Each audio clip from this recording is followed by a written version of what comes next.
I'm Sarah L and welcome to Boating New Zealand On Demand, where we showcase this month's magazine and look at the latest in news, reviews and what's been happening on the boating scene. First up, I had a spectacular day out on the water recently on what is one of the most high-end boats we've ever had the pleasure of spending the day on. Come along with me on the new Azimut S7.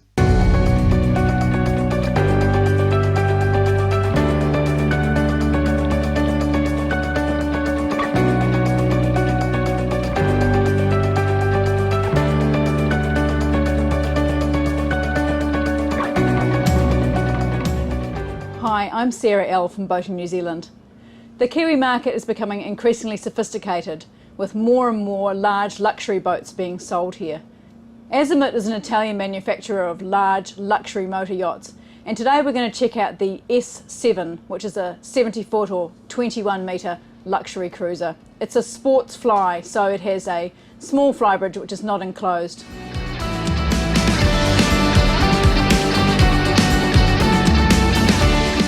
Azimut is one of the world's biggest producers of luxury motor yachts, building a range of boats in its base in northern Italy for more than 50 years.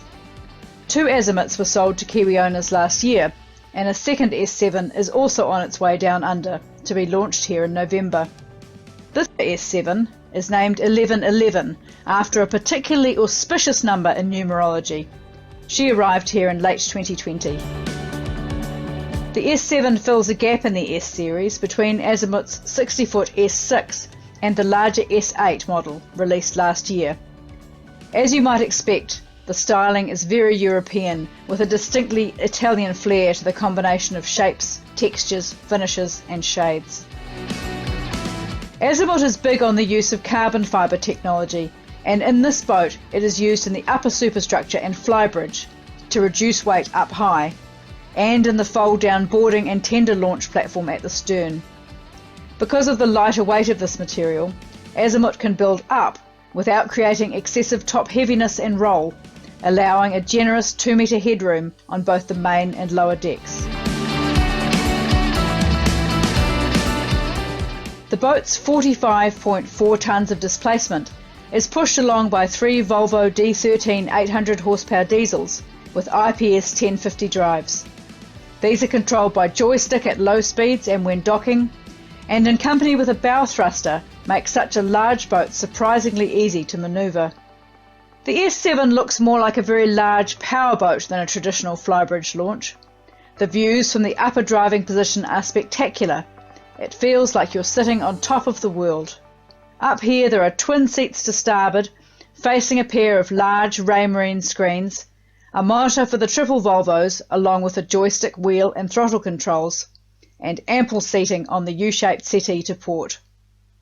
All of this exterior upholstery, up here and in the cockpit and bow areas, is endurable, fast drying and UV resistant Battylene fabric. A curved staircase leads down to the main deck level. There's plenty more seating in the cockpit, under the hardtop generated by the flybridge deck. The carbon fibre sea terrace folds down to create an additional rear deck area.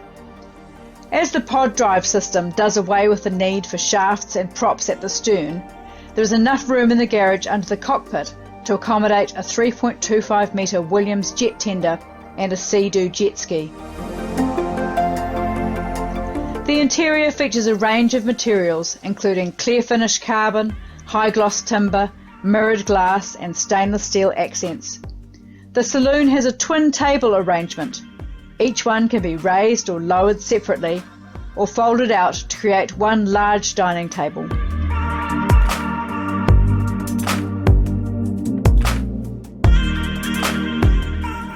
The huge galley is forward of the saloon but on the same level, creating an easy flow between spaces. It features a 4-hob induction cooktop, large underbench oven, double sink and dishwasher with integrated refrigeration. A flat screen LED TV pops up out of the cabinetry on the starboard side of the saloon, then slips away when not required. The screens and controls from the flybridge are mirrored at the lower helm station, where there is also the monitor for the optional Seakeeper NG16 gyroscopic stabilising system. The entire cabin roof forward of the saloon, above the galley and lower helm station, is glazed and can be opened up into a giant sunroof. Down below, the S7 has 4 cabins and 3 heads, plus a crew cabin with its own head, which is accessed from the side deck. It has air conditioning throughout, with individual zones that can be separately controlled in each cabin or remotely. The master suite is more luxury hotel than boat cabin.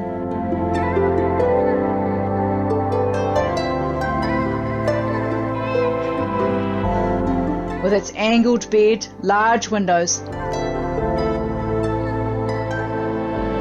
ample seating and storage areas,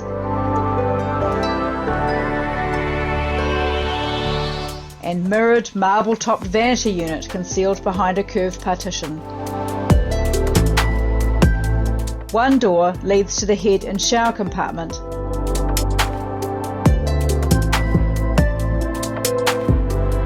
And the other to a walk-in wardrobe. If you're not lucky enough to be sleeping in the owner's suite, in the bow there's the double VIP cabin with its own ensuite head and shower.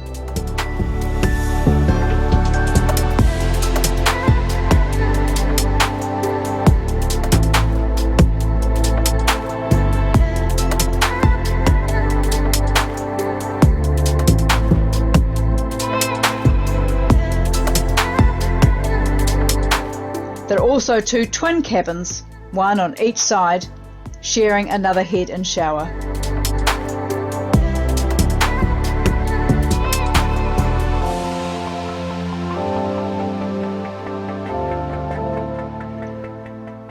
Out on the water, the S7 certainly makes a statement. Exterior styling is by Stefano Regini and features dark reflective glass, curvaceous lines and multiple glazing. This is not a boat for blending into the background. The electronic steering is light at both the upper and lower helm stations, and the sense of speed is deceptive. It doesn't feel like we're going super fast, when in fact we're blasting along at nearly 30 knots. At that speed you're burning around 360 litres an hour, that's 120 litres per hour per engine. The S7's top speed is around 37 knots. This boat is the nautical equivalent of owning a Ferrari, all flashy good looks, shiny finishes and Italian style. It's for those who want the good life and who aren't afraid to pay for it. This boat, as tested, will set you back at just over $6 million.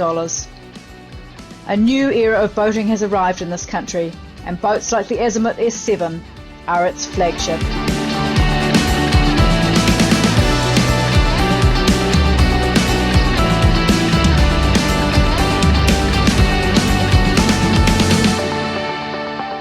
That boat sure is going to turn a few heads cruising the Gulf this summer. Now let's take a look at the latest in the Paragon range, the sporty little Paragon 25 cabin, which features an inboard diesel engine rather than the outboards you might expect on a boat this size. Editor John Eichelsheim takes it for a spin.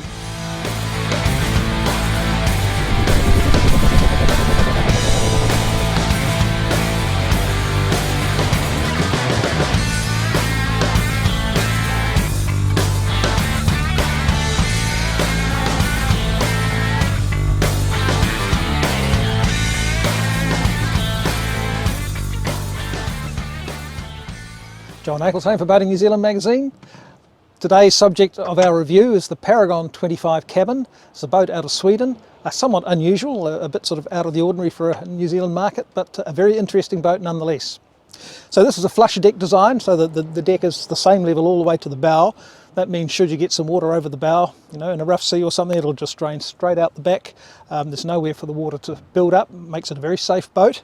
It also makes it a very workable cockpit and deck area with easy access up to the bow. This is not a bad size. You could fish easily off the platform here aft, which is really just an extension of the cockpit.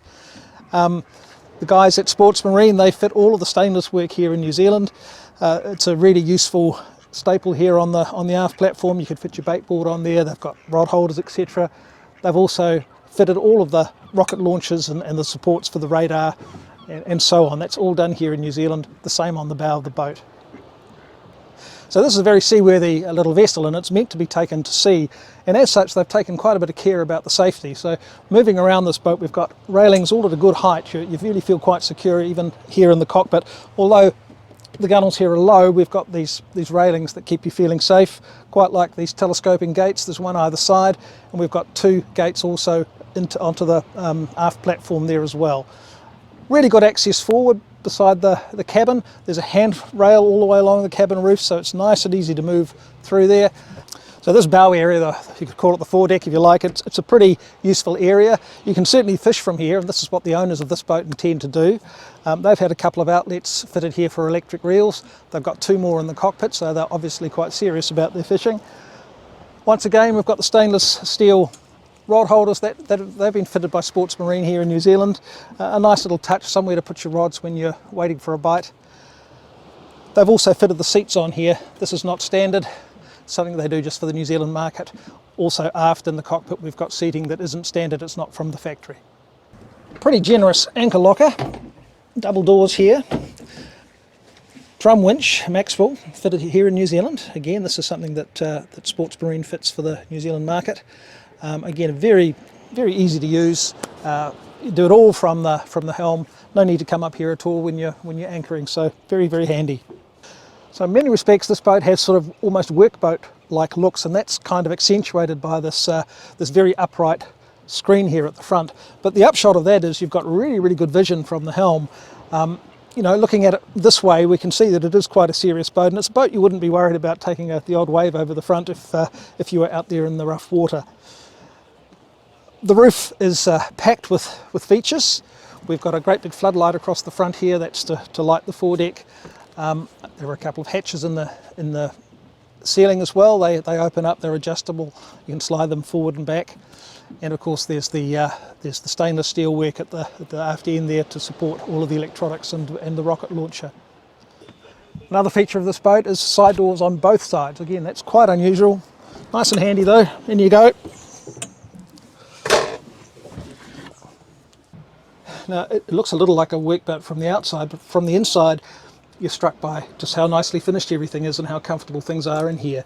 It's reasonably compact. It's not a huge cabin in here, but it's only a 25-foot boat, so they've made really good use of the space that they've got available.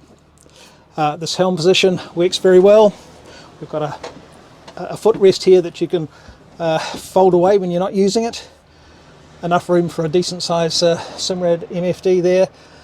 Most of the rest of the instruments are up along the roof line in a panel up there, which is again quite easy to see. We've got analogue instruments for the engine, the Simrad VHF, and this boat with being all Volvo power, we've got electric steering, and of course we've got fly-by-wire throttle control, zip wake, automatic trim tabs. The whole package comes with it. We've also got a bow thruster, which is again somewhat unusual in a boat of this size. So I think I mentioned earlier that we've got really good vision, and the vision is excellent ahead, but also to either side. Now, you know, a bit of rain or a bit of spray, we've got two windscreen wipers there for this windscreen. They've got washers on them as well. Once again, that's something that you wouldn't expect to see in many boats of this size. So the forward cabin is compact, but it is surprisingly practical. There are two decent sized V-berths in there with an infill, so you could make it into a good sized double. They've also managed to get a toilet in there that's under the squab, under the beds, and everything is lined, nicely finished. You've got lighting in there. It's quite a comfortable place to be. They've even got the hatch in the ceiling. It's got screens, insect screens, but also light screens, so if you're sleeping overnight in the boat, you've got a nice dark cabin. Well, again, not a huge amount of room in this boat, but you've still got seating for several people quite comfortably, and this is quite a clever little touch. This drop down table comes down. Of course, it folds out when you've got it in the position you want it to be in, and that services this whole area, and when you don't want it, you just take it straight back up to the ceiling, out of the way again.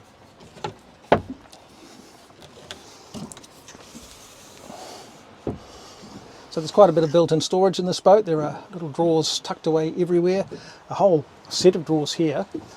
We've also, surprisingly, got a sink with hot and cold running water, fresh water that is, and in some versions you can also order a little cooker as well.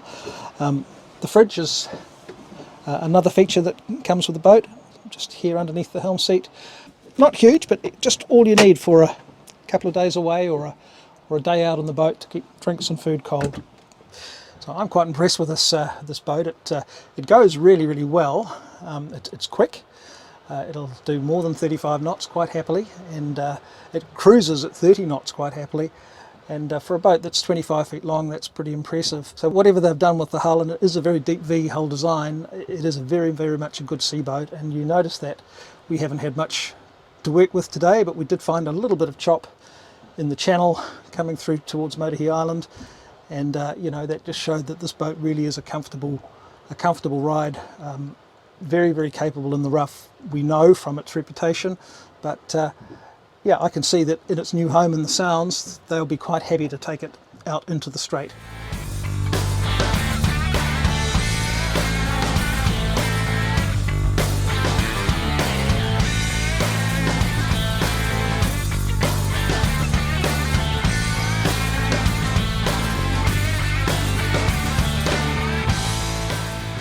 So this particular boat has got the big engine upgrade. It's a 320 horsepower Volvo Penta D4. They normally come with a 300. That extra 20 horses just gives you that little bit more punch out of the hole, and it really is quite punchy out of the hole. The top speed is well in excess of 35 knots, and it'll cruise happily at 30 knots, which is pretty good going for a 25-foot boat. So that's the Paragon 25 cabin. Paragon are really big on function, and that's definitely a very functional boat, but it's also a comfortable one. It's one that'll get you where you want to go no matter what the conditions are. It's a boat that I think I like rather a lot.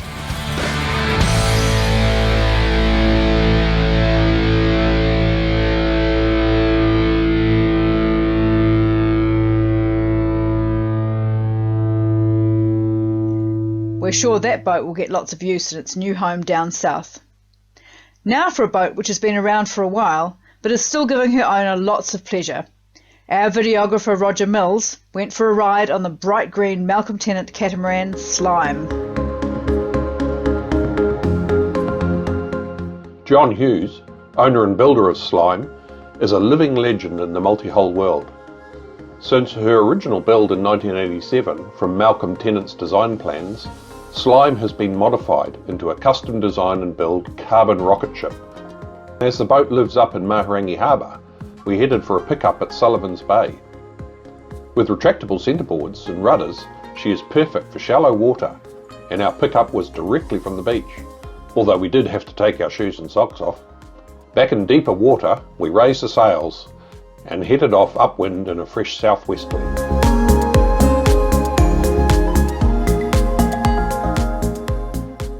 Her self-tacking sail plan is simple and efficient. With the well-balanced helm, it's a leisurely walk across the 8.8 metre beam to the other cockpit when tacking.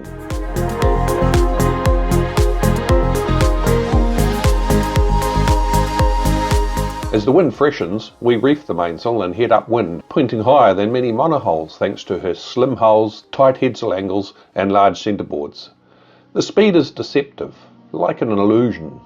Once we have made enough ground to windward, we shake out the reef and ease the sheets, and off we go.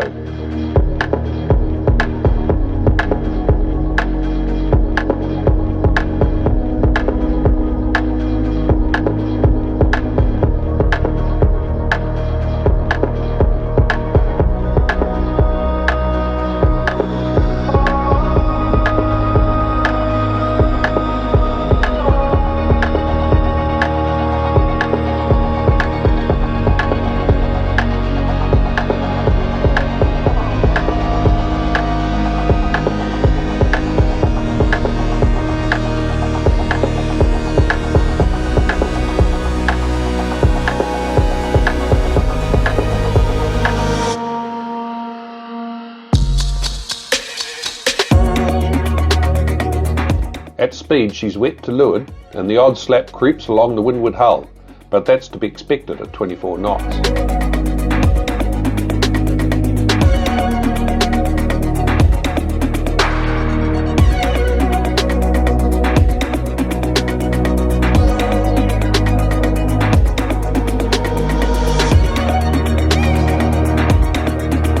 It's amazing how stable and comfortable the boat is, and Hughes observed when we slowed to 20 knots This is her most comfortable cruising speed.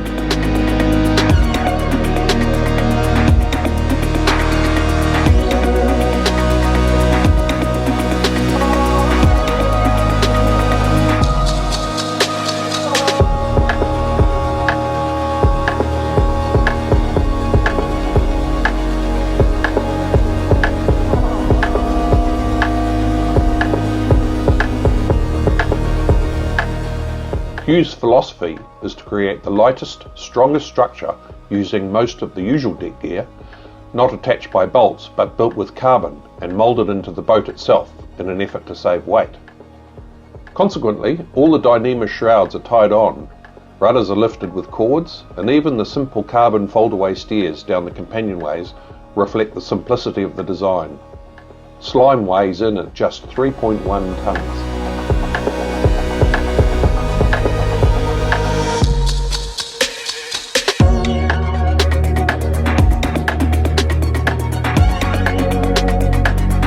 With the wind lightening, the big headsail was rolled out and we headed back to be dropped off back at the beach.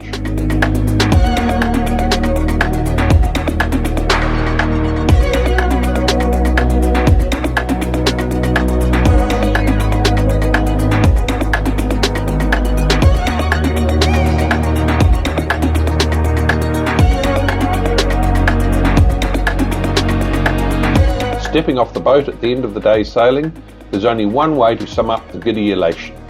Smile! You've been on slime. It's fantastic to see that boat given a new lease on life. Wouldn't we all like to be able to get out of the house and have a day on the water? Roger Mills also had the opportunity recently to take the slow boat to Auckland's Riverhead.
wrap up this month, Norwegian marine electronics company Simrad is celebrating 75 years in business this year, after starting out just after the Second World War.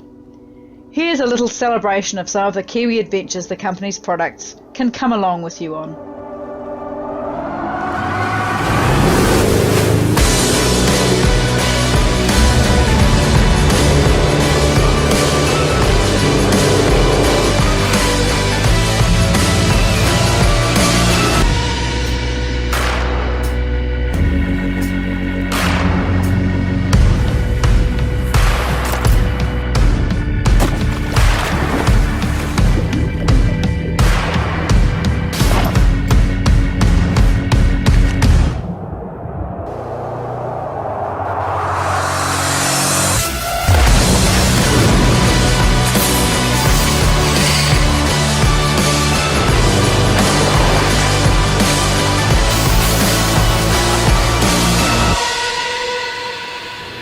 Doesn't that look idyllic? Here's hoping we can all get back out there again soon. Well, that's all from us this month. We hope you've enjoyed the show. If you want to read more, pick up the magazine at your local newsagent or head to www.boatingnewzealand.co.nz to read and subscribe. See you again.